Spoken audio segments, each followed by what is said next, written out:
Hello மக்கள் எல்லாருக்கும் வணக்கம். இன்னைக்கு என்ன கதை பார்க்க போறீங்கன்னா, ஆயா வடை சுட்ட கதையை நான் வேற மாதிரி சொல்ல போறேன். வாங்க வீடியோக்குள்ள போகலாம். நம்ம காக்கா வந்து ரொம்ப பசியா என்ன பண்ணுங்க, அந்த பக்கம் இருக்கிற மாட்டிக்கிட்ட பாட்டி எனக்கு ரொம்ப பசியா இருக்குது, எனக்கு ஏதாவது தரீங்களா அப்போ சாப்பிடுறதுக்குன்னு கேட்குது. உடனே வந்து அந்த பாட்டி என்ன சொன்னாங்க, எனக்கு நீ வேலை செய், எனக்கு வந்து நீ சில்லி எல்லாம் பெருக்கிட்டு வான்னு சொல்லுது. காக்காவும் அதே மாதிரி சொல்லி எல்லாம் வந்து பொறுக்கிட்டு வந்து ஒன்று ஒன்றா கொடுத்துட்டு போகுது.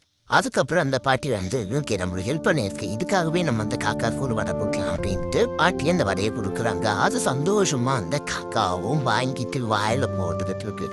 அந்த பக்கமா ஒரு நரி வந்து காக்கா கிட்ட கேக்குது, எனக்கு பசியா இருக்கு, எனக்கு ஏதாச்சும் கொடு அப்படின்னு கேக்குது. உடனே அந்த காக்கா சொல்லுது, அந்த பக்கம் ஒரு பாட்டி வர சொல்றாங்க, நீ போய் கேளு அப்படி.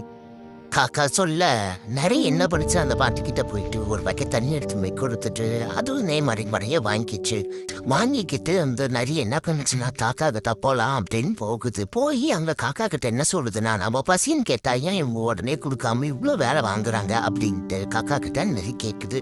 அதுக்கு காக்கா சொல்லுது, நம்ம எந்த ஒரு விஷயத்தையும் நம்ம உழைக்காம நம்ம பெறக்கூடாது, அதுக்கு நான் உழைப்பிலேயே ஊதியம் இல்லைன்னு சொல்றாங்க, அதுதான் அந்த பாட்டி நம்மளுக்கு புரிய வச்சிருக்காங்க அப்படின்னு சொல்லுது.